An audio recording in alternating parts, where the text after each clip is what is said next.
Hmm.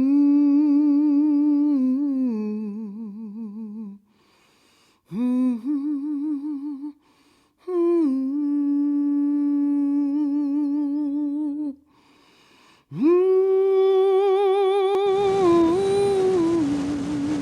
I'm Richard Hatch at Central Prison in Raleigh, where the Wilmington 10 is holding a news conference within hours after Governor James Hunt announced his decision in the well-known civil rights case. Sisters and brothers, is this really my country, 'tis of thee? Is this really the sweet land of liberty? Yes, this is the land that my fathers died. But no, this is not the land of the free.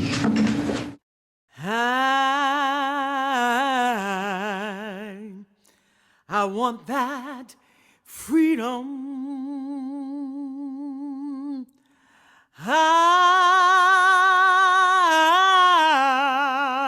I want that freedom, Lord. Oh, I want that freedom. Oh, that freedom and justice for me.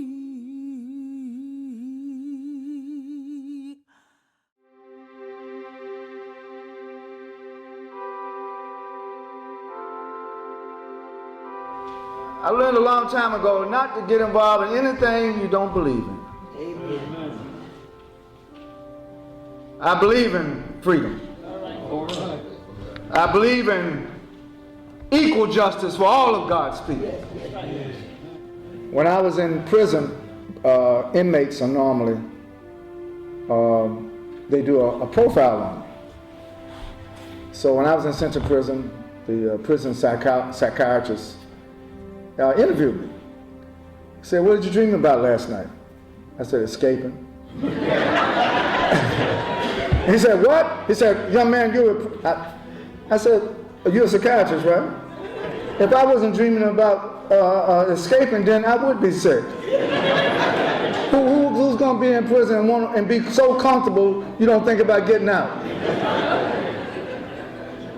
You see what I'm saying? So, it's the mindset. We're going to have freedom on our mind. We're going to have equal justice on our mind. So when we recognize the absence of freedom, we can point it out and speak up. When I wake up in the morning, I got freedom on my mind. When I go to sleep tonight, I have freedom on my mind. Don't talk about civil rights. Don't talk about justice. Don't talk about freedom when you have an opportunity to vote justice, to vote freedom, to vote equality, to organize. If ever there was a cause that cried out for justice, it was the case of the Wilmington 10. 10 courageous young people committed to freedom in the midst of racial segregation, who endured over 40 years of extraordinary hardship and injustice. For some, even death.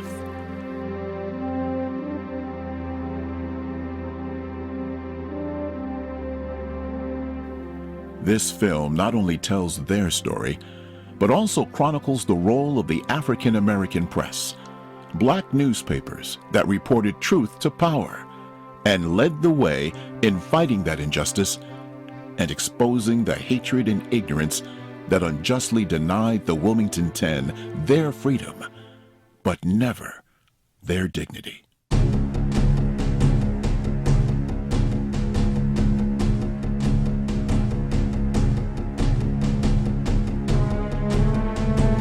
What is striking to me is the importance of law in determining the condition of the Negro.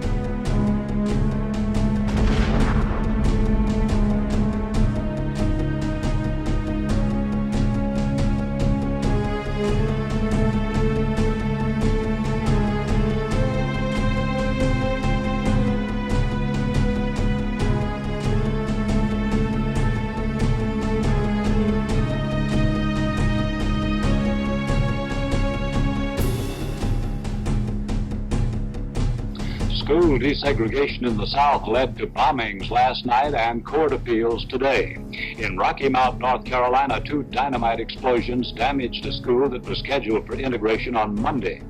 When we look at what was happening in the 60s regarding school desegregation, we have to put it in context. When we set about to dismantle the segregated school system, in many ways that was seen by the white community as dismantling a way of life. Attorney James Ferguson asked the Supreme Court to deny the school board's request for a delay in the district court's order. This thing is not something which is of recent vintage. It started as long ago as 1954. And here we are now in 1970, and the school board in Charlotte is still asking for time to desegregate its schools. Even in places like Charlotte, which considered itself to be moderate in these matters, there was fierce resistance to school desegregation. For all of the reasons that it just changed everything about life in the South. In 1898, 33 years after the abolishment of slavery, the economic and political power of African American citizens in Wilmington was seen as a threat by white supremacist leaders in North Carolina. Blacks in Wilmington and across the state were owning businesses and being elected to public office. Powerful leaders decided that something must be done to stop the growing black influence in Wilmington and throughout the South. On November 10th, 1898, that deadly message was sent in Wilmington. Alex Manley, black publisher of the Daily Record, said to be the only daily African-American newspaper in the nation at the time, wrote a fiery editorial 3 months earlier defending black men against charges that they sexually assaulted white women. Outraged supremacist leaders used Manley's editorial to justify burning down his black newspaper and enlisting military men and so-called red shirt Ku Klux Klan members to ride through the streets of black Wilmington, shooting and killing untold numbers of African Americans. Those not killed were forced to leave town by train, leaving behind their homes, businesses, property, and sometimes even their families. And in the only recorded coup d'etat in American history, armed supremacists took over the Wilmington City Council by gunpoint, ousting both black and white elected officials and replacing them with their own. The supremacist overthrow of Wilmington, North Carolina in 1898 not only established so-called Jim Crow laws throughout the South from that day on, but maintained a system of fear and racial segregation, especially in the public schools, for more than half a century. A fear that maintained white supremacy and severely crippled black advancement in Wilmington and North Carolina, even after the 1954 U.S. Supreme Court decision outlawing segregated schools. After 1898, African Americans in Wilmington and throughout the South were forced to maintain their own institutions for learning, black schools, where the resources for books were scarce, but the standards for education were at their highest, so that new generations to come could combat racism. In Wilmington, one of those historic black schools was Williston Senior High School. I think when you think of Williston, two approaches come to mind. One was standards, minimal standards and higher standards. And the people tasked to educate the black community in the 50s, 60s, 40s demanded high standards. Thousands of others spontaneously deciding that it was appropriate to take a stand, to be strong, to be nonviolent, to endure the threats from the Klan, and to not be afraid, and to come back the next day. We learned an awful lot in a very short period of time, and we became extraordinary What the folks in Williston did in terms of preparing us to to accept the challenges that we would meet later on in life, to take those challenges on and to bring about change, and never forget where we came from and where we had to go.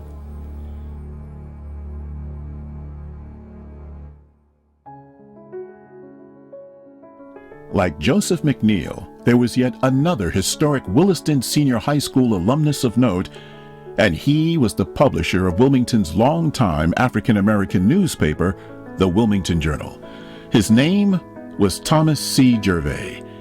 It was in the 1940s when Gervais, a Wilmington native, took over the Cape Fear Journal, the African-American newspaper started by his father, Robert S. Gervais, and changed its name to the Wilmington Journal, giving voice to Wilmington's poor and downtrodden amid the racist legacy of 1898. Gervais' newspaper gave African Americans in Wilmington hope. He loved what he did. And because of that, I think he was very, very successful. Not only did he love what he was doing, he loved the community that he was working for. And the community knew that. The community, the black community loved my father because he was committed. He was genuine. I learned a lot about how to be an activist from Mr. Gervais. Mr. Gervais and I developed a very strong relationship. He was like my second father. He was my mentor. But I remember, even at 9, 10, 11, and in high school, Mr. Gervais, he would fire that paper up and he let you know about everything. He would say exactly what he had to say. And you understood the position because to me, he put in the paper the position that all blacks should be taking. That's what I felt. There were some folk, of course, who didn't like him, but it really didn't matter to him because he fought for what was right. He fought for human rights. And there was never a challenge that was too big for him. And if he had to do it by himself, he did it by himself. Gervais had also served at one time as president of the National Newspaper Publishers Association, the voice of black newspapers across the nation, founded in 1940. NNPA, then and now, promoted equal citizenship as it proudly chronicled African American history in the making. Amid racially troubled times, Thomas Gervais was considered a leader in Wilmington's black community and a staunch supporter of Williston Senior High. But that loyalty would be put to the test by a friend of Gervais and another respected leader in Wilmington's African American community, Dr. Hubert Eaton of the NAACP. Long before the 1954 U.S. Supreme Court decision striking down racial segregation in the schools, the NAACP, the National Association for the Advancement of Colored People, had been working in the South, and specifically in North Carolina, since before 1920. The civil rights organization was staunchly against segregated schools, agreeing with the Supreme Court that they were inferior to their white counterparts.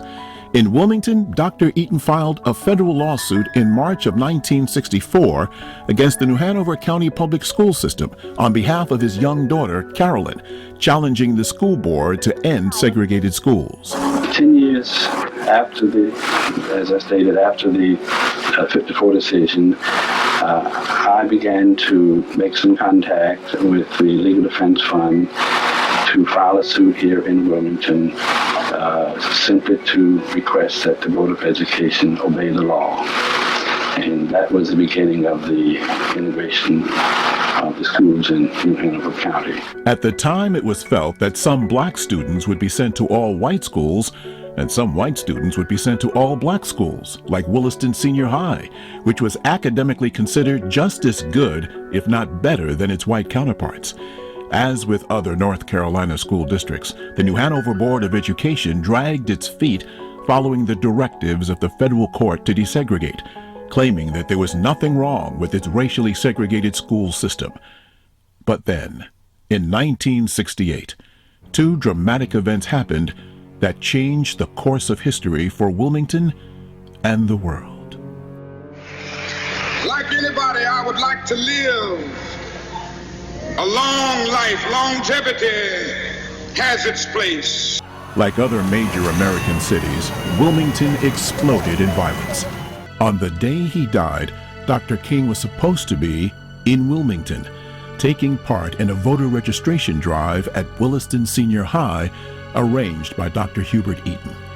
King had canceled 2 days before to stay in Memphis.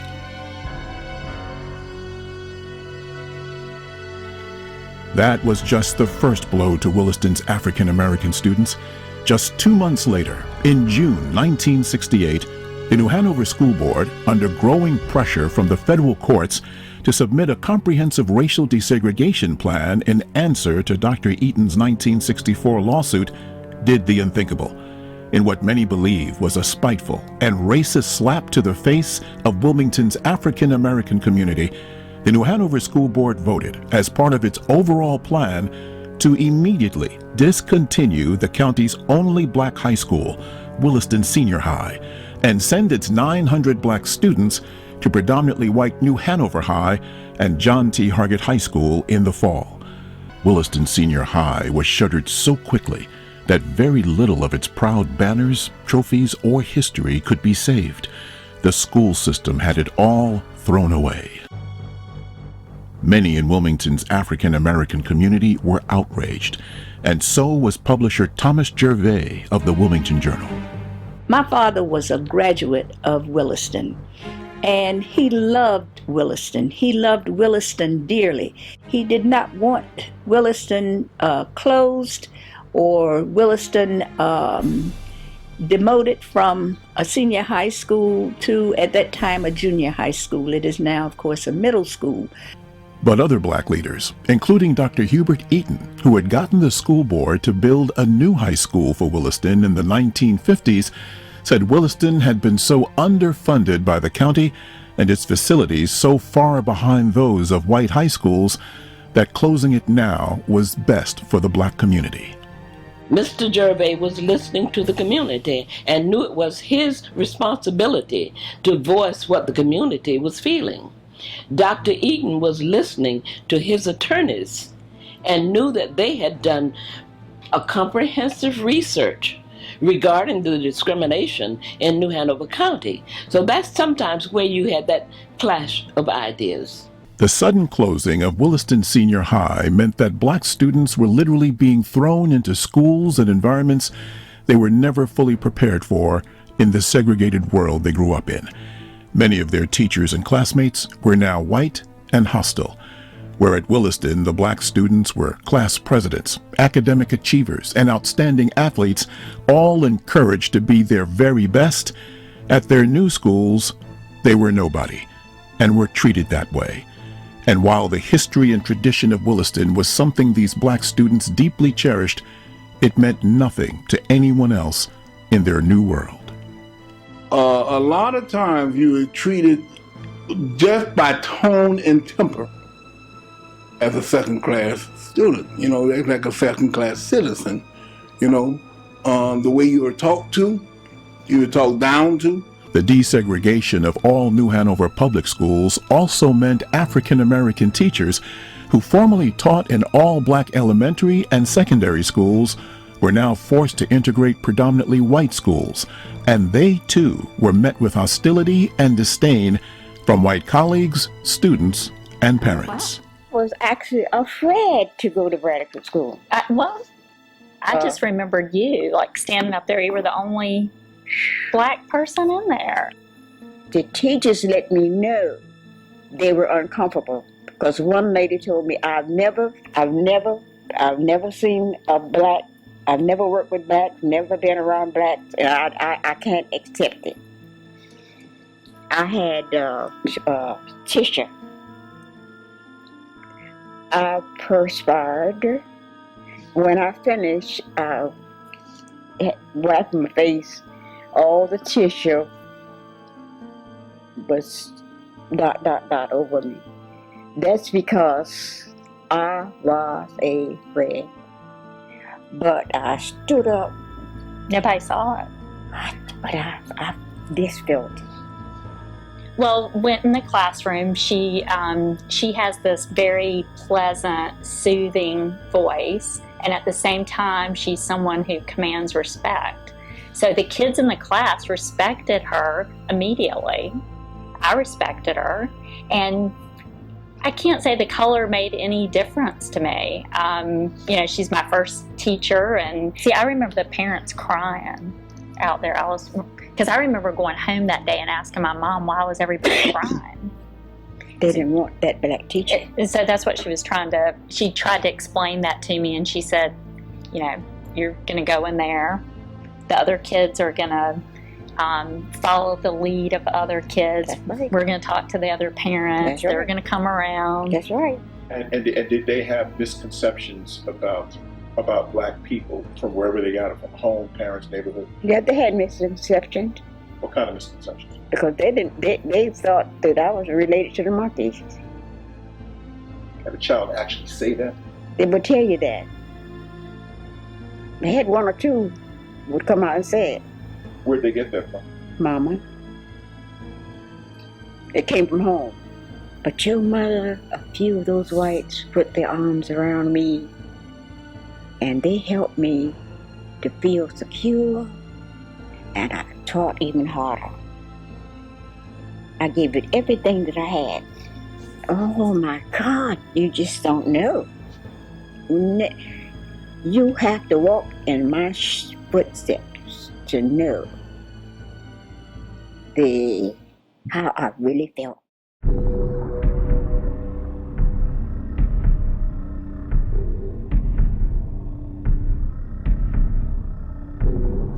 In the almost 3 years since the death of Dr. King and the closing of Williston Senior High, much had changed or had gotten worse. Against the backdrop of a raging war in Vietnam and a bad economy at home, there was a growing tension in the nation, and certainly in North Carolina. Young blacks and whites became more openly confrontational across the state, as both sides embraced a racial militancy that at times exploded in all-out battles. In Wilmington, the lines were historically distinctly drawn. Whites held all of the power. Unlike before 1898, there were now virtually no black elected officials, and report after report confirmed that since the 1898 race massacre, that power imbalance continued to keep African Americans there fearful and economically and socially in their place. Black students attending both New Hanover High and Hargett High schools were now literally fighting to survive in a hostile environment where everyone from their white classmates, teachers, principals, school board, and even the police made it clear that they still, after almost 3 years, considered African American students as second-class citizens. 1968, 69, and 70, there were riots every week almost, because the children we were so unhappy, so disgruntled and bitter. We weren't received well. The white teachers didn't know how to deal with us. Of course, the white students weren't very friendly to us, and they had a lot of hang-ups. But with the bitterness, that caused a lot of friction, and there was a lot of fighting, a lot of rioting. The children did not want to be there. There was at least one big fight at Hargett every week. There was fights. The only one paid, and this is true, the only one paid was the black student. No question. That was commonplace, especially at New Hanover. I heard things at Hargett too, but not as much as I did at New Hanover. I was at New Hanover. Hargett just came into being that same year. Okay, new high school. But I was at Hanover, and I know it was rough there. It was rough for a black student there, because if you didn't walk a thin line, you're gonna automatically you're gonna be gone.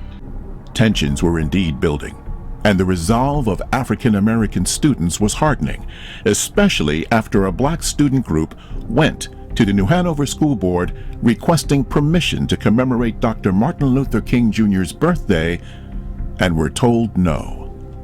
As 1970 came to an end and 1971 began, it was clear to black students, after almost 3 turbulent years of struggle, that they were not equals in the New Hanover public school system, and never would be unless they took a dramatic stand and demanded equality. In the years since Dr. King's death and the closing of their beloved Williston Senior High, the students, under constant pressure and struggle against inequality, became increasingly militant in order to survive. Refusing to bow, they decided to take a drastic, dramatic, yet non-violent stand in the spirit of Dr. King. They would boycott New Hanover Public Schools. New Year's came in, the month that forever remembered, the beginning of the boycott of 1971, January. That's why I alluded to earlier that there were several incidents at New Hanover High School and Harvard. Fights. These were fights. By this time, tensions were.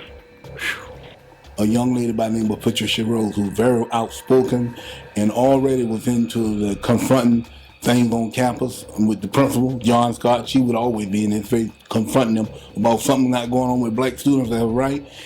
I'll never forget, she called and said, we're not going. She contacted me some kind of way to word them out.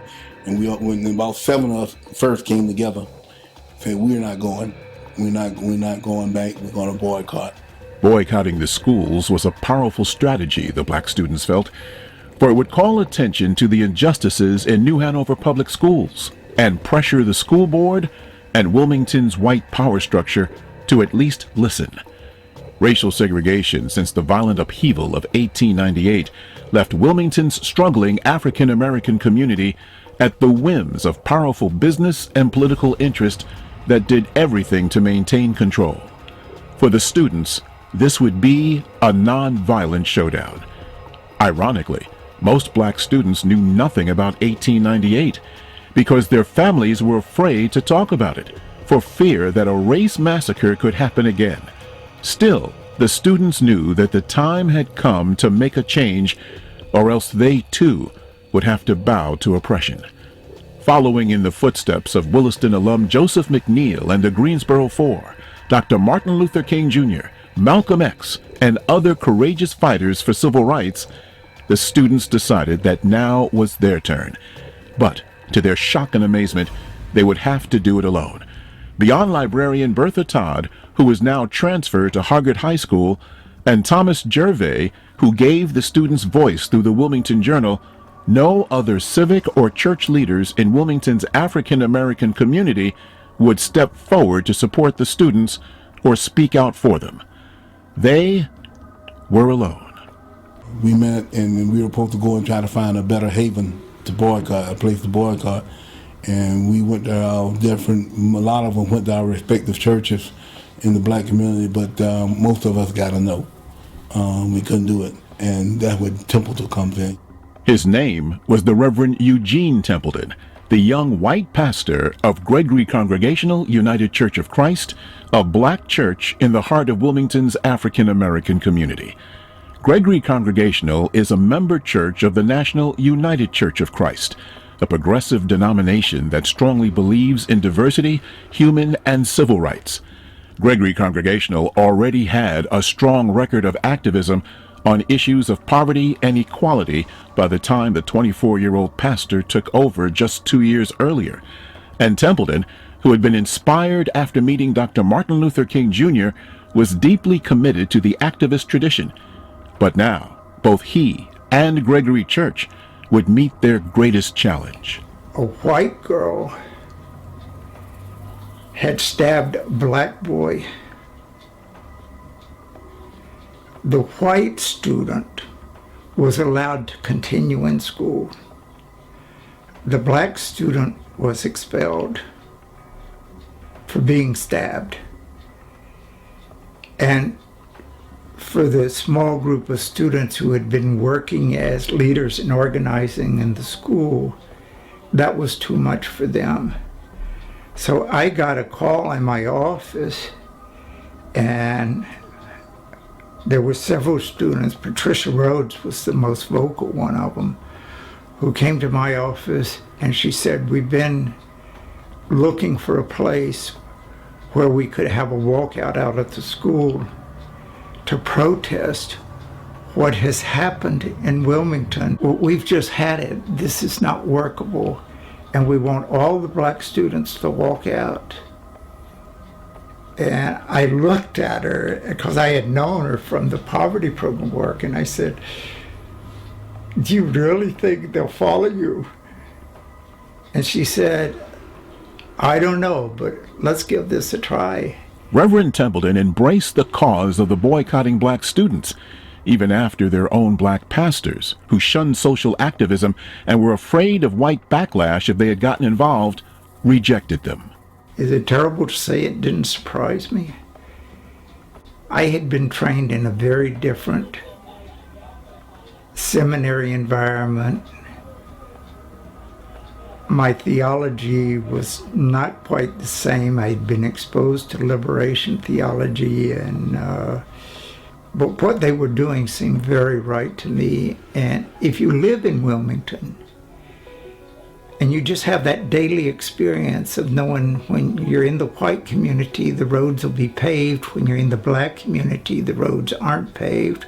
When you look at the boards at the time and all the political groups, even though there are an awful lot of black people in Wilmington, all of the faces on the boards and the officials are white. Then you get an idea of what that these students weren't fighting a frivolous battle, if that makes sense to you. I mean, it's not so much something you hear about, it's something you live and you see. And it's not racism is somebody using the N-word. Racism is somebody using the structures of the town to make sure that a group of people never has a fair chance. The boycotting students finally had a home in which to meet, work, and plan. The boycott wasn't that big at first, just a handful of students, even at Gregory, 15, 20, But we began to have meetings. We elected 6 student leaders, 6 at the time. Slowly but surely, as January 1971 was ending, dozens of black students went to Gregory Church not only to strategize, but to even set up classes to continue their education during their boycott. Some of those students included Connie Tyndall, William Joe Wright, Marvin Chili Patrick, Wayne Moore, Jerry Jacobs, Willie Earl Vereen, James Bunn McCoy, and Reginald Epps. Their ages ranged from 16 to 20, and their individual dreams ranged from becoming a doctor to playing NFL football.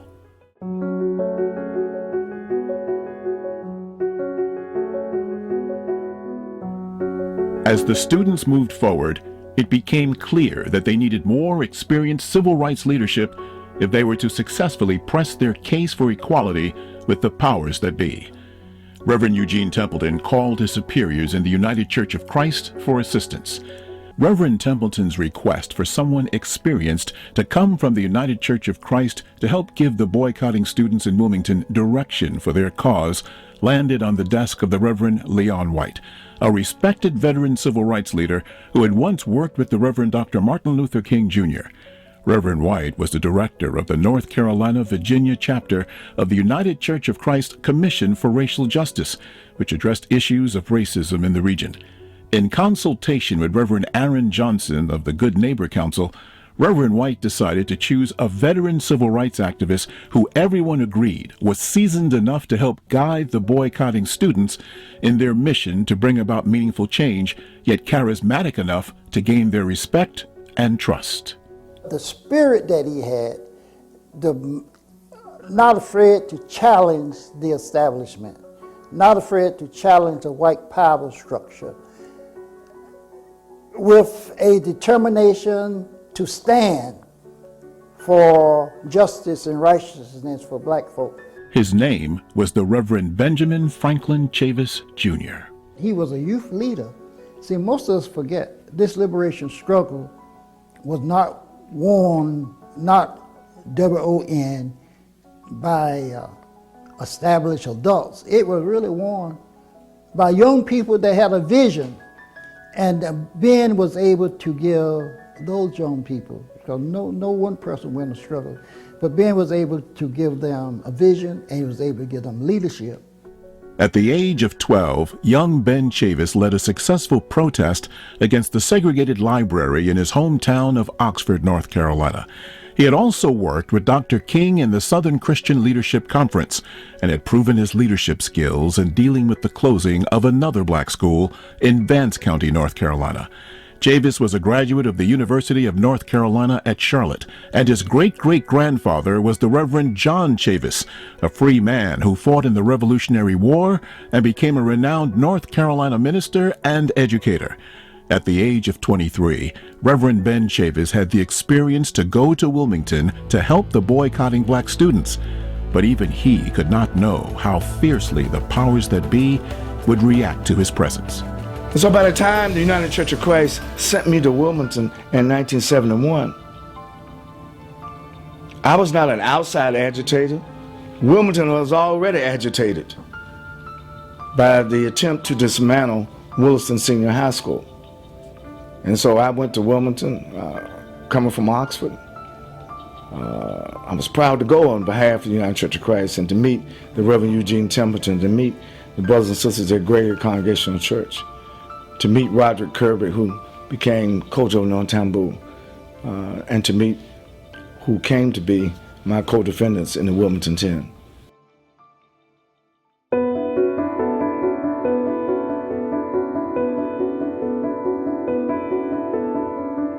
It is Monday, February 1st, 1971, when community organizer Reverend Benjamin Chavis arrives in Wilmington in the early morning hours.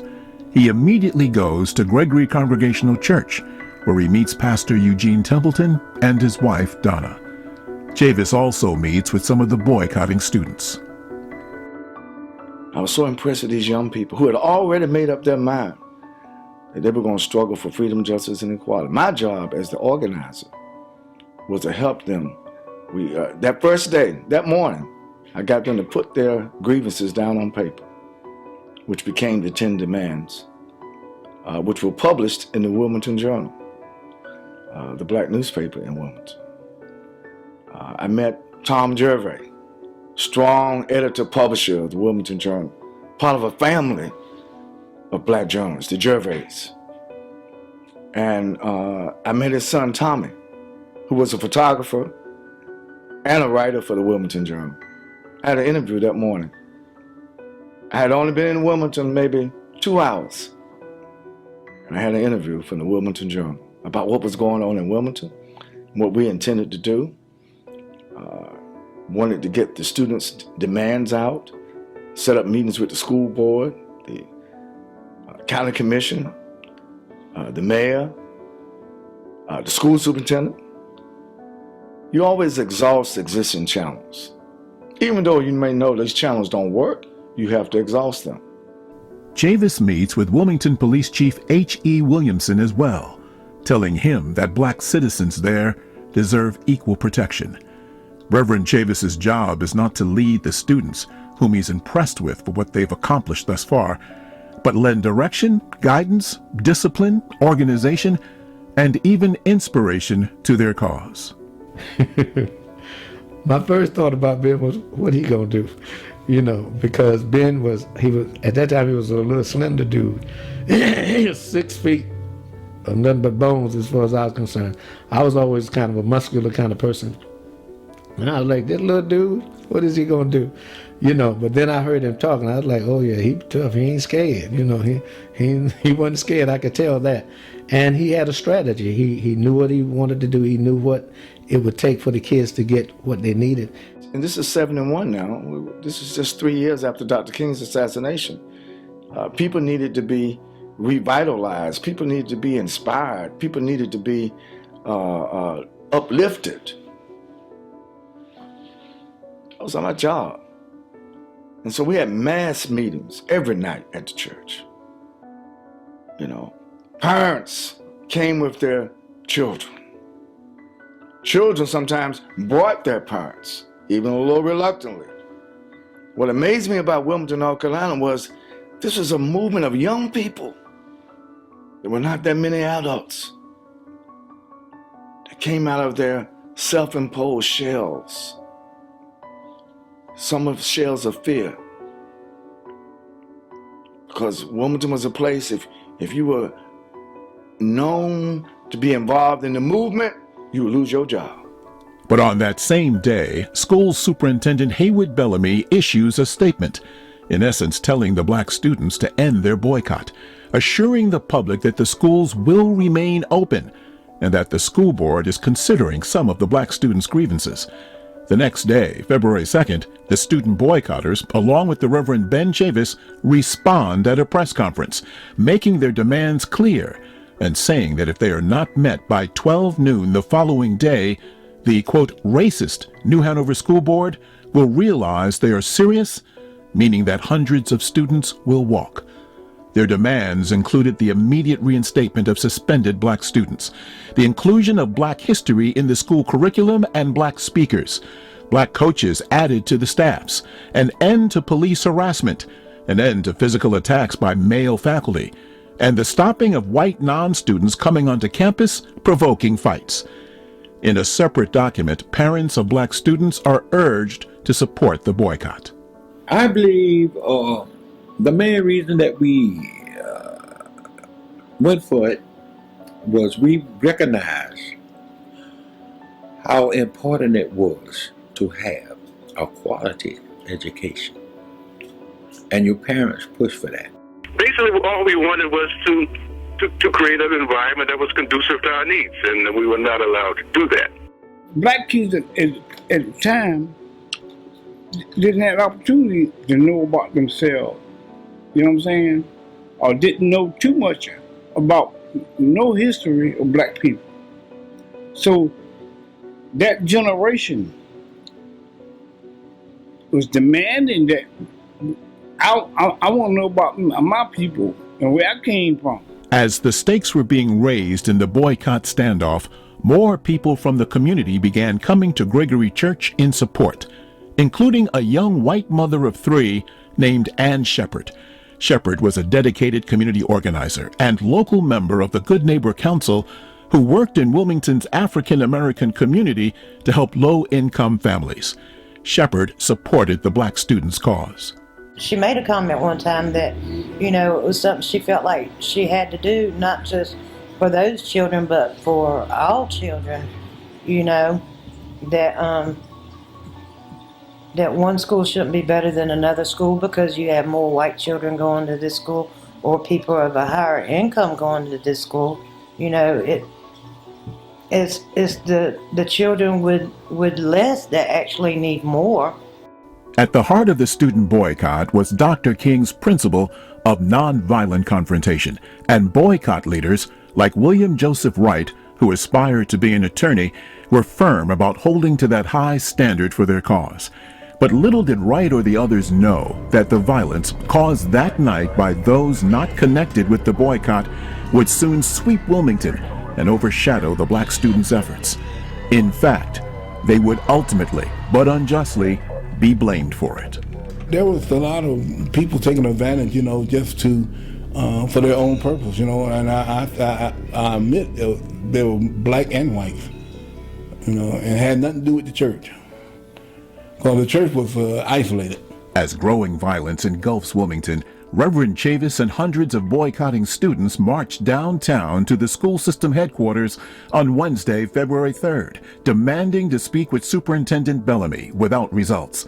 There are reports of high absenteeism across New Hanover public schools, and Wilmington's power structure is not pleased with the boycotting black students' show of nonviolent force. One of the first workshops we had in Wilmington in my first couple of days there was a workshop on nonviolence, was a workshop on nonviolent civil disobedience. It wasn't just about marching, it's how we marched.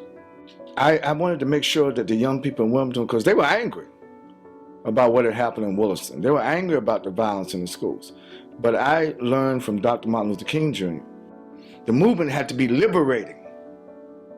And so I helped them to channel their anger, the anger of the youth of Wilmington, into an effective modus operandi that could challenge racism, challenge injustice, but do it nonviolently. Do it effectively. Make your statement. Be bold about it. And so we marched down to Wilmington by the hundreds and then by the thousands to the school board. Yes, we raised our fists. This is solidarity. This wasn't violence. This was about unity. This is a unity class. Now, some people misunderstood when they saw black people raising their fists. Some people mistakenly thought we were getting ready to hit somebody. This is a symbol of solidarity. You know, a symbol of unity, a symbol of determination. And no question about it, I was a militant, a nonviolent militant. Martin Luther King Jr. was militant, but he was nonviolent militant. Those terms seem like an oxymoron. How can you be militant and nonviolent? That's what the movement is about. Organizing people to stand up, to speak out.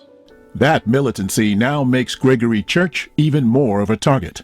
A white supremacist group known as ROWP, the Rights of White People, a well-armed Klan-like group opposed to school busing, threatens to attack Gregory Church and the black students inside with guns and explosives, just like in 1898. I took a job as a welder here in Wilmington, and I worked in a machine shop, and it was there that I was working when the riots happened. The reason I came here tonight is because I remember vividly in the machine shop the zip guns that were being made by white men to be used on the streets of Wilmington in that insurrection. And so I began to see firsthand, because I'm a man of peace, that this was a two-way street. They had gotten threats from white folks saying they were going to blow up the church, and white folks had already been riding around shooting at the students. You know, and I was like, the students hadn't done nothing. You know, they hadn't done anything, but we had heard and comments in the news and in the newspaper where whites were saying, you know, what them niggas doing up there, and they ain't doing up but creating trouble. Well, we was in our own community and a church that belonged to black people.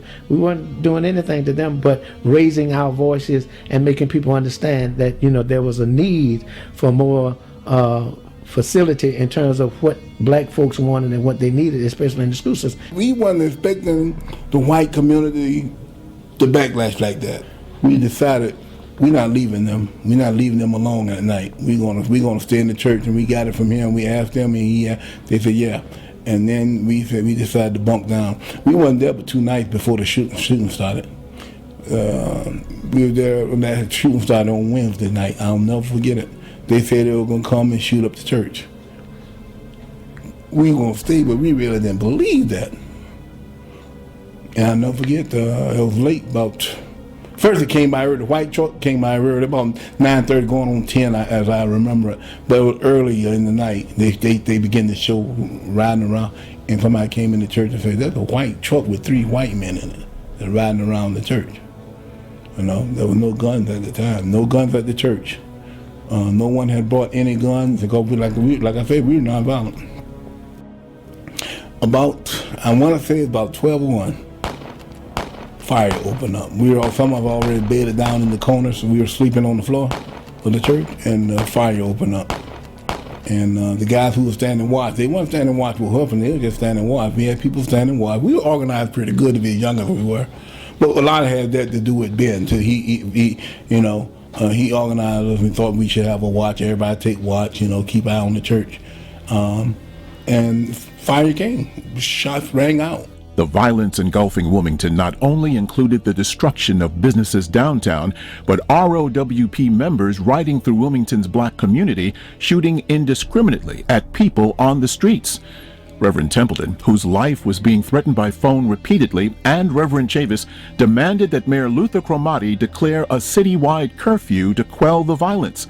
But the mayor and Police Chief Williamson refused, saying not only that everything was under control, but that there was no evidence that Gregory Church was ever under attack.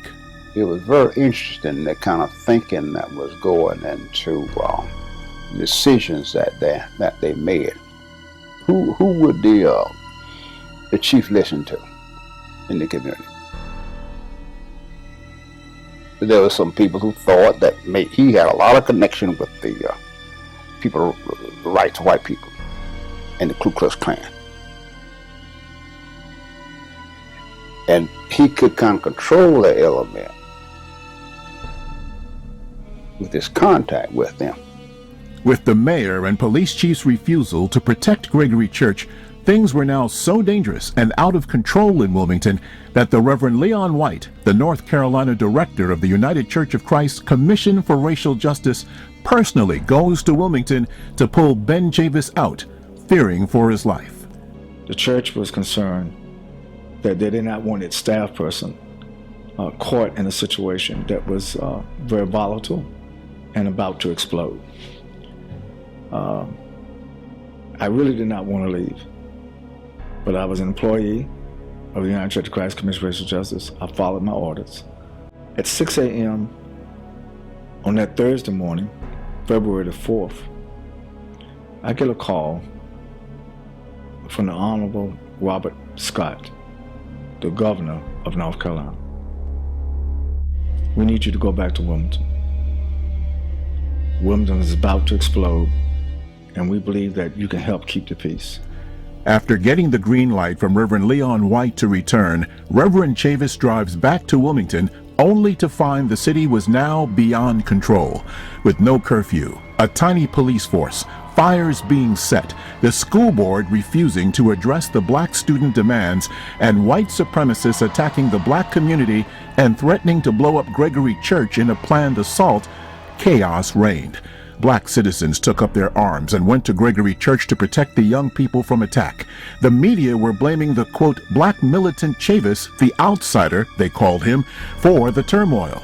Some at the church were wounded by gunfire. A black minister from another church who didn't believe the gunfire was happening was shot in the leg.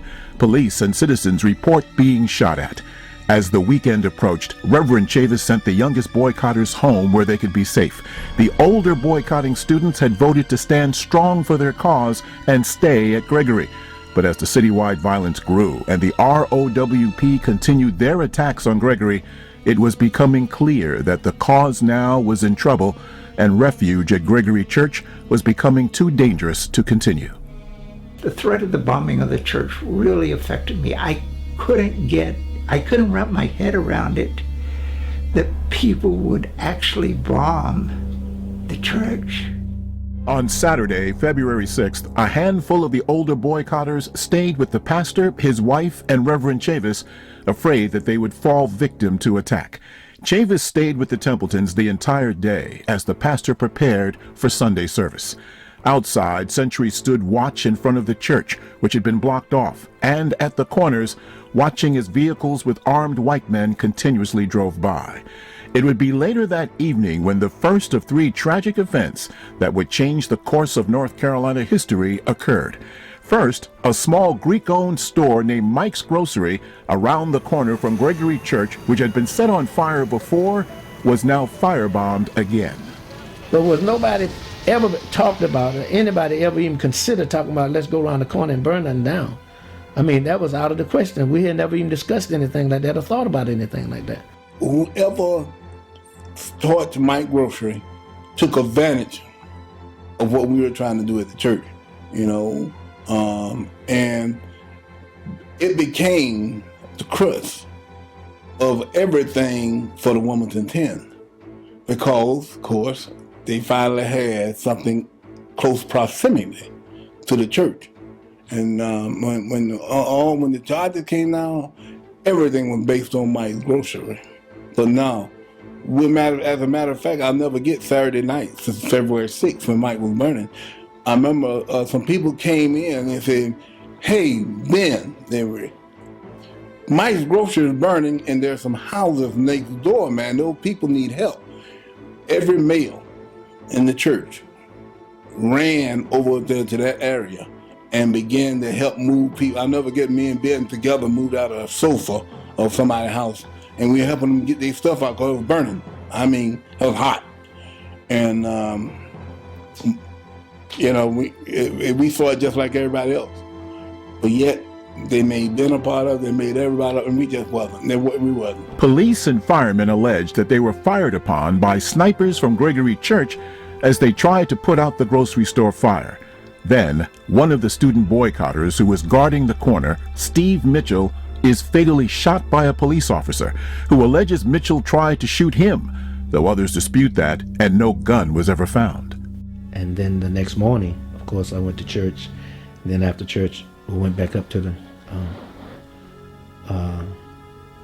Gregory, and that's when I found out that Harvey Cumber had been shot. That Harvey Cumber had come by, according to the students, the witnesses, the people that was there. He had gotten out, pulled over on the corner, gotten out of his truck with a gun and was aiming, getting ready to shoot someone. And he got shot. And after he got shot, that's when the state decided to call in the National Guard. But before then, Reverend Templeton, everybody had been asking, please call for a curfew, please, do something, send more policemen. And I never understood until I got older. I understood racism. Why would the police never be around while those white folks were coming shooting at us? The governing board of Gregory Church by now has expressed concern that things are too dangerous to continue. Governor Bob Scott, after the death of Harvey Cumber, calls in the Armored Division of the National Guard, and Mayor Cromartie has finally decided to call a curfew. The Templetons, Reverend Chavis, and everyone else leave Gregory Church by Sunday afternoon before the Guard arrives. When Chavis returns to Raleigh, he calls a press conference the next day, saying that Steve Mitchell had no weapon, and that despite the chaos and tragedy in Wilmington, the movement will continue.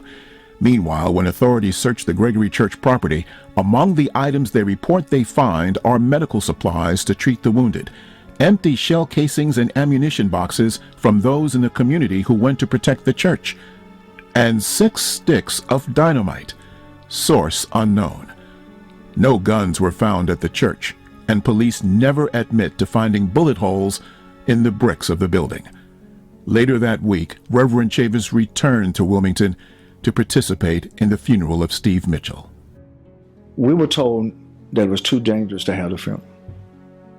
Our position was, even if we were going to put our lives on the line, we're going to have that funeral. We're not going to show any more disrespect to Steve Mitchell. The funeral should have been at Gregory Church, but that was not possible for a whole lot of reasons. In addition to the National Guard being there in front of the door of the church with bayonets, not allowing anybody. But it was clear that the city was engaging in a campaign to break the spirit of the movement. That's why I went right back. Chavis remained in Wilmington for the rest of that troubled year, joining with Kojo Nantambu to open the first African Congregational Church of the Black Messiah. Reverend Chavis also wrote numerous letters and columns to Wilmington's black community through the Wilmington Journal, urging them to stay strong in the struggle for justice. As a result, Chavis would become a target not only of the ROWP and the racist media, but also of local and federal authorities who tried to convict the young black minister of various false charges without success. But in March and April of 1972, that harassment turned into deadly serious business when state authorities, on allegations from a troubled young black man with a criminal record named Alan Hall, arrested Chavis and 14 others on charges in connection with the firebombing of Mike's grocery store. Among the 14, the 8 young students from Williston Senior, New Hanover, and Hargett High Schools who had worked to make productive lives for themselves. Connie Tyndall, 21, an all-star football player who had dreams of playing in the NFL. Marvin Patrick, 19, who had served in the military. William Joe Wright, 18, who endeavored to become an attorney. Willie Earl Vereen, 19, a talented young musician whose grandmother promised if he did well in his studies, she'd send him to college to become either a doctor or lawyer. James Bunn McCoy, 18, another young talented musician who wanted to play professionally. Reginald Epps, Wayne Moore, and Jerry Jacobs, 17, 18, and 19 respectively, were all also known as bright, promising young men. And Ann Shepard, 34, the white community organizer and mother of 3. When their arrests were announced, no one who knew what would later become known as the Wilmington 10 could understand why they were chosen. Based on allegations from Alan Hall, who had been prosecuted previously on a variety of offenses, including assault, Chavis and 14 others were arrested on charges based on no evidence beyond the word of Alan Hall, ranging from conspiracy to murder in the death of Harvey Cumber to assault and conspiracy to commit assault on fire and police personnel as they fought the blaze at Mike's Grocery, to burning and conspiracy to burn property with an incendiary device in the firebombing of Mike's Grocery. Ann Shepard was only charged with conspiracy to burn property and conspiracy to assault emergency personnel. Even though all of the defendants pled not guilty, a young prosecutor in the New Hanover County District Attorney's Office named James J. Stroud was on a mission to convict, and that mission had a target. Years later, in a letter written by Ann Shepard, she wrote that an FBI agent offered her a deal if she could turn state's evidence against Ben Chavis. Alan Hall, who Shepard knew, urged her to take the deal, but Shepard refused to lie and went to trial. Others were also offered a deal to frame Ben Chavis. I know for a fact that they wanted us to testify against Ben Chavis. I guess they felt like they had the weakest ones. Well, it was a long time ago, but they did talk to me. They offered me, let's see, yes, if I'm not mistaken, they offered me freedom. To turn state's evidence against Ben Chavis. They would cut me loose. If you testified against Ben Chavis. Yes. Eventually, 11 would be indicted to stand trial on the conspiracy charges. The 11th, George Kirby, cousin of Kojo Nantambu, fled the state. A cadre of young attorneys led by Charlotte defense attorney James Ferguson and including Irving Joyner of the Commission for Racial Justice represented 9 of what were now the Wilmington 10. At the urging of family, Ann Shepard was forced to have her own attorney. When the decision to arrest the young people that ultimately became known as the Wilmington 10 was made and carried out, the prosecution was sort of, the police and prosecutors were mostly following a scattergun approach, and any name that may have come up, they would go after that person. It wasn't based on evidence, because as we know now, there was no evidence, either at trial, before trial, at trial, or after trial. There is no question that the prime target of the prosecutors in the Wilmington 10 case was Ben Chavis. He was the one that they had in their sights, and he was the one that they wanted to stop, because not only for what he was doing in the Wilmington 10 case, but he was seen as one of the young militant black leaders in North Carolina. And we have to keep in mind that there was actually a program, a national program, within the Justice Department. It's called COINTELPRO, where memos had been circulated essentially saying use whatever means necessary to get young black militant leaders off the streets. And that, of course, included Ben. The prosecutorial and police authorities wanted to stop that. With the trials starting that summer of '72, the defense quickly determined that there was no way the Wilmington 10 could get a fair trial in New Hanover County. The feeling was that you couldn't find a jury in New Hanover County that was going to be unbiased or not know anything about the events, and since it was heavily on television, in the paper, from the actual incident right up until the time of the arrest, it was, one of the hottest stories in Wilmington. So a motion was made to change venue. And that venue was changed to Burgall, because there was the feeling that the people in Pender County would not have the kind of knowledge about what was going on in Wilmington as those people who lived in Wilmington. The people of Pender County weren't thrilled, however, to have the most controversial case in the state moved there, and what would come with it. Pender, which was right next door to New Hanover County, had had its share of racial problems in its history, but nothing like what had taken place in Wilmington. They did not want the trial to be here because they felt like if it created any danger or anything like that the town was not large enough, the police department was not large enough, and they weren't really equipped at that point to conduct anything that might get out of hand. The case of the Wilmington 10 was being watched by the entire world, and especially by Wilmington Journal publisher Thomas Gervais, who had been keeping the black community informed of every minute since the school boycott a year earlier. The social significance of the case meant it required tremendous resources for justice to be done. Dr. Charles Cobb, executive director of the United Church of Christ Commission for Racial Justice, had been very supportive of Reverend Ben Chavis and his actions in Wilmington from the start. Cobb made sure the Wilmington 10 defense team had the funding they needed from the United Church of Christ, not only for Chavis, but for the rest of the defendants. And the church backed me all the way, providing money for legal fees, providing money, bail, and everything. The church has never known a finer hour than it knew in those 10 years that we struggled to free and vindicate the Wilmington 10. After a week of jury selection, when the trial began in June of 1972 at the Pender County Courthouse, the defense seemed to score a victory. Out of 12 jurors, 10 of them were black and 2 were white.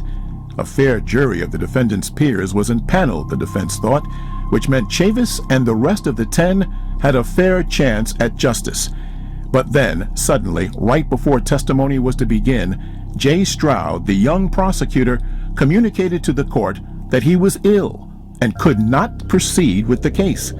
A mistrial was declared, and the Wilmington 10 were forced to wait until that September for their second trial, this time with a different judge and a different jury, 10 whites and 2 blacks. The defense knew any pretense of a fair trial was now out the window, and it wouldn't be long before they were proven right.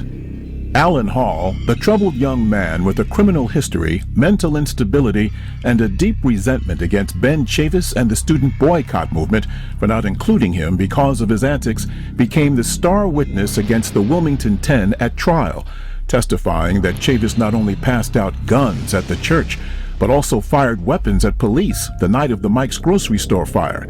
He was backed up by 2 other lawbreakers, Jerome Mitchell, a felon serving 32 years, and Eric Junius, a 12-year-old juvenile delinquent. The prosecution didn't produce one gun or any other physical evidence to back up their witnesses' testimony. When time came for cross-examination, defense attorney Jim Ferguson hammered Hall so vigorously on the witness stand, catching him in lie after lie, that Hall angrily jumped from the stand, attacking Ferguson before he was stopped by bailiffs. With the judge against them, the defense found themselves on the losing side of motion after motion. With a mostly white jury, the strategy now was to bring in the white former pastor of Gregory Congregational Church, Reverend Eugene Templeton, who had now moved out of North Carolina. Templeton was to testify that Ben Chavis was with him in the church parsonage the night of Mike's grocery store fire. Reverend Templeton and his now pregnant wife Donna indeed flew back to North Carolina to testify at trial, but upon arrival, the pastor got a frightening message at the airport which turned him around. We were told in Fayetteville that our lives were being threatened and not to dare proceed into Wilmington. He had not been charged. So we felt that he could bring a presence and a credibility that no one else could. And we were depending on him coming to testify. And he came to testify, but turned around and told him after he got there, out of fear, and he had had threats on his life. So we had to make some crucial decisions at that point. In October 1972, the Wilmington 10 were each convicted of the arson and assault conspiracy charges and were sentenced to a total of 282 years in prison. All 10 were taken immediately to prison. Screams could be heard in the courtroom from the devastated family members who knew their loved ones were innocent. Yeah, we saw the same thing. The injustice of the judge, for instance, and the prosecutor and everything they were doing. We were there when all of that happened. As the attorneys began years of appeals, a national movement grew, demanding freedom for the Wilmington 10. Black newspapers across the nation cried out for justice, led by the Wilmington Journal. But in May of 1973, a white supremacist, angry about the Journal's continuous coverage that the Wilmington 10 were innocent, firebombed the black newspaper, just like white supremacists did on that same block 75 years earlier in 1898. My daddy was very, very plain. You're not going to run me out of town. I'm here to stay. I was born here and I'm not going anywhere. And what he was referring to was the fact that Mr. Manley had been run out of town in 1898. One of the reasons why you haven't seen any historic Wilmington Journal editions prior to 1973 in this documentary is because they were destroyed in the firebombing. For several years, led by the Reverend Leon White, civil rights activist Golden Franks, activist Angela Davis, and Mrs. Elizabeth Chavis, the mother of Ben Chavis, along with members of the family, the movement to free the Wilmington 10 grew nationally and internationally. It would be excellent if President Carter, by giving an example of his preaching, were to release the 10 of Wilmington, who have been arbitrarily imprisoned. Members of Congress, led by the Congressional Black Caucus, called for justice. Federal authorities investigated. By the mid-70s, the CBS News program 60 Minutes and other major media outlets joined the black press and began asking serious questions about the Wilmington 10 case. Peace activist Father Paul Mayer looked into it and wrote the historic report for the international human rights organization Amnesty International, calling the Wilmington 10 political prisoners. And I mailed it to London. And then I think after a month or two, I received word that they were going to be declared adopted, as they say, as political prisoners. And then this worldwide campaign was launched. Each of the Wilmington 10 are now having difficult experiences in prison. As the pressure builds worldwide for justice, something unexpected happens. Alan Hall calls defense attorney James Ferguson from prison, recanting his testimony, saying that prosecutor Jay Stroud induced him to lie. In May 1977, a hearing was granted before Superior Court Judge George Fountain in Pender County about these new revelations. The hope was, if convinced, Judge Fountain would overturn the Wilmington 10 convictions and grant them a new trial. By this time, the state's other two witnesses, Eric Junius and Jerome Mitchell, were now also recanting their 1972 testimonies as well, saying that they were also induced by prosecutor Jay Stroud to lie to convict the Wilmington 10 in return for lighter sentences for them on previous convictions. The state attorney general's office, afraid that the convictions of the Wilmington 10 could be overturned, set up a wiretap on the phone of prosecutor Jay Stroud. The goal? To get Alan Hall to admit that he actually told the truth in 1972 and is, in fact, lying now. I think that the trial should be stopped because I think it was certain things should be brought out that the whole trial really is a mistake. And I had put some, what was going on. Well, why do you think it needs to be stopped? Well, just as good as I do what needs to be stopped. You know that I'm willing to stand up anywhere and any time and accept responsibility for what I've done in this case or in any other case I've ever prosecuted. But I know.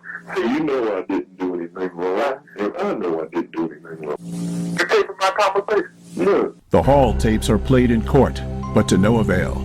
Judge Fountain, who is also aware that all three witnesses have also recanted their 1972 testimonies before a federal grand jury looking into the Wilmington 10 case, says he sees nothing unconstitutional in the matter and refuses to reverse the convictions.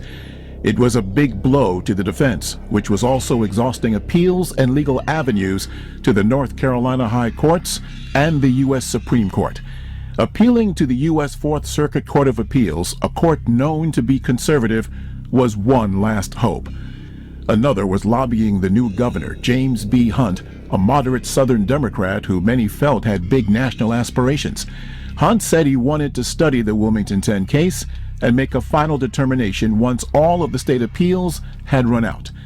Thousands of letters were sent to Governor Hunt, both for and against pardoning the Wilmington 10. And many people lobbied the governor as well, including a contingent from the United Church of Christ Commission for Racial Justice. One of the members who had met with Governor Hunt was the Chicago pastor of Trinity United Church of Christ. His name was the Reverend Jeremiah Wright. Reverend Marvin Morgan, as the president of our National Ministerial Caucus, did get the audience with Governor Hunt, who flatly said no.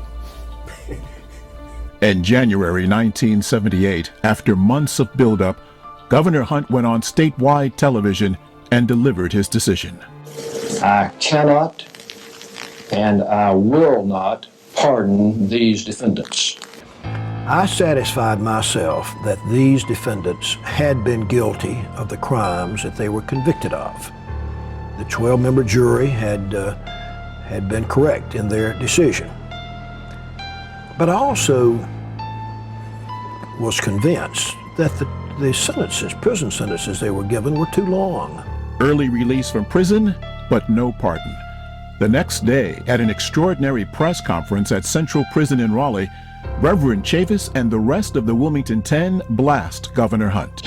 Sisters and brothers, it is alarmingly evident that the racist and politically motivated persecution and frame-up of the Wilmington 10 continues in North Carolina with complete governmental sanction.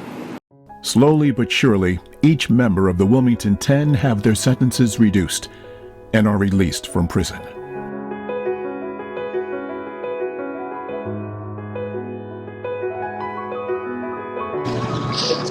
Hey, Dad. Hello. How you doing? What's up? Okay.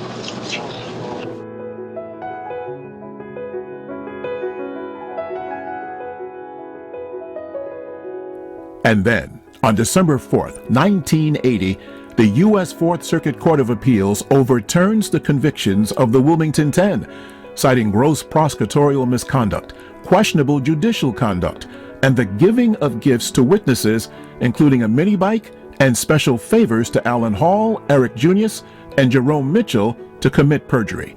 In effect, the federal court said the constitutional right to a fair trial was violated beyond measure. The Fourth Circuit tells North Carolina either to try the Wilmington 10 again or drop all charges.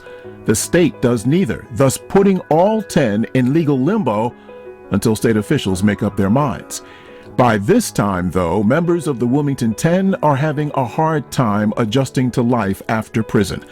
Some are shunned by Wilmington's black community. Some can't keep a job because of the stigma. Wayne Moore, having attended Shaw University, moves to another state to find work. Reginald Epps leaves Wilmington to rebuild his life, putting the dark years far behind him. Ann Shepard struggles to raise her daughters. Benjamin Chavis, the last to leave prison, has graduated Duke Divinity School in Durham, later becoming executive director of the Commission for Racial Justice, president and CEO of the NAACP, and in 1995, working with the Nation of Islam, convener of the historic Million Man March. Sadly, during those years, death claimed the lives of William Joe Wright, who was working for a congressman, and Jerry Jacobs, who died because he contracted the AIDS virus. Death also claimed the proud life of Thomas Gervais Sr., publisher of the Wilmington Journal, and his son, Thomas Jr. In January 2011, Ann Shepard, the only female of the Wilmington 10, also passes away. The following month at the University of North Carolina at Wilmington, the community comes together to commemorate the 40th anniversary of that fateful, violent week in February of 1971. Most of the living members of the Wilmington 10 return. During the event, it is noted that though their convictions have been overturned, the Wilmington 10 have never been pardoned by the state of North Carolina. Mary Alice Thatch, now publisher of the Wilmington Journal, speaks to Dorothy Lavelle, publisher of the Chicago Crusader, about NNPA pursuing pardons of innocence for the 10. So when she brought it to me, it only took a second for me to say, oh, we have to do this. I was then chairman of the National Newspaper Publishers Association Foundation. And it was during Black Press Week that we was able to get Ben Chavis to come. Danny Bakewell was then chairman of the association. We highlighted this situation. I shall never forget. What was your lowest point when you were in jail? Lowest point? Yeah. Well, I don't want to get in. I know this is a black press. This is a mature audience. But usually I don't get into my lowest points because I don't want to depress anybody about No, we're going to come up with a follow-up question and get you out of there. But give us the answer. When we were first sent to prison, I was warned not to go into the shower. There was a conspiracy not only to put us in prison, but to, take us out while we were in. So the first 8 months, I refused to leave my cell. How long? All right, that's fine. Now I couldn't take a bath for 8 months. What a sacrifice, bro. You're strong. Yes. You're strong. But I don't want you to see my case in isolation. What they put us through is what hundreds of thousands of our people go through in these correctional institutions. Absolutely. That's really the story you need to know. That moment that just really hit me of what they went through, incarcerated. And, I think about the so many, especially they were young people at the time, who were incarcerated so that we could have equal opportunities. In January 2012, under the leadership of Mary Alice Thatch, publisher of the Wilmington Journal, the Wilmington 10 Pardons of Innocence project to secure pardons from outgoing North Carolina Governor Beverly Perdue was born. Perdue was a tough law and order governor who had granted just one pardon out of hundreds of requests during her first 3 years in office. A campaign was mounted to convince Perdue that justice was warranted. In partnership with the North Carolina NAACP and its president, Reverend William Barber, the National NAACP, and the legal leadership of attorneys Irving Joyner and James Ferguson, the Pardon Project moved forward in making its case to the world that after 40 years, the Wilmington 10 deserved justice. As the movement grew across the state, and certainly across the nation in NNPA member newspapers, Duke University historian Professor Tim Tyson revealed 40-year-old evidence discovered by New Hanover District Attorney Ben David of racist jury selection by prosecutor Jay Stroud in the first Wilmington 10 trial in June of 1972. Indeed, the evidence also proved that Stroud may have deliberately caused a mistrial so that he can get a favorable judge and a KKK jury to convict. NNPA newspapers, led by the Wilmington Journal, were the first to break the blockbuster news, and the North Carolina NAACP demanded that the case of the Wilmington 10 must see justice. 32 years after the federal courts overturned their sentence, North Carolina, time and time again, has refused to pardon them. However, in August 2012, tragedy struck as a fourth member of the Wilmington 10, Connie Tyndall, unexpectedly died. Connie wanted to be alive to see this. Connie's illness came upon him suddenly. So we never really talked about what if I'm not here when this happens. He always looked forward to the success of the case and him retaining his good name back. The Pardon Project vowed, in memory of Connie and all of the Wilmington 10 members who had passed on, to secure justice. Over 140,000 petition signatures from Change.org and the National NAACP echoed the cry. Major newspapers, including the New York Times, joined the NNPA in declaring that nothing less than pardons of innocence will do.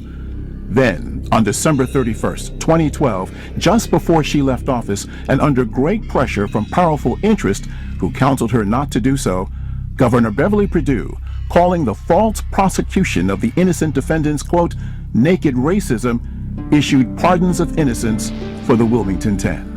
And now it's over. And I would like to say thank you to Governor Perdue, and God bless you. I just started crying, and I said, you know, finally, after 40 years, my mother and 9 other people have been, you know, declared innocent by the state of North Carolina. It will go down in the history of North Carolina. It will go down in the history of America as one of the most courageous decisions by any governor of any state in America. When she pardoned them, she said they were not guilty. Flew right in the face of that jury that heard that testimony, and I think she did a disservice to the history of the state of North Carolina. As I looked at the Wilmington 10, I saw 8 young kids. Those kids were in high school. They were African American. They were students in a time when the white public schools of America were becoming desegregated. And so Wilmington, after a lawsuit, opened up the schoolhouse doors to the kids, but they were treated terribly. I mean, you read any of the history of that time, these kids were really patriots. They were out there, I mean, they were freedom fighters, if you will. And I found it repugnant that a group of people could oppress children. So I saw Ben Chavis and what he did. I know the stories about Ben, but he was not there, from my reading of the history, to be an antagonist.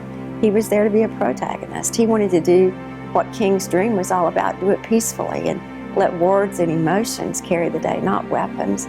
But contrary to what I saw as the right thing, I had a group of advisors, close friends and advisors, jurists that I brought in from across the state, lawyers, because I'm not a lawyer, and other professionals who told me absolutely not to do this, so that I couldn't prove that the Wilmington 10 were innocent. Couldn't prove it. I could prove that the DA had lied. I could prove that there was racial profiling in how they selected the jury. I could prove that 3 of the witnesses recounted their testimony. I could prove all that, so I don't know what else there was to prove. And so then I just thought to myself, what do I believe is right? And do I think these 10 people were guilty? And I couldn't find a shred of evidence that would make me believe they were guilty. And so I did what I thought and still think was the absolute right thing to do, that should have never happened in the first place. These 10 people should never have gone to trial. They were political prisoners in my mind. Finally, after over 40 years, thanks to the black press and the community, true justice was done in the case of the Wilmington 10. NNPA was there to help. It's more important to me that it's a piece of history, something that our young people can learn from.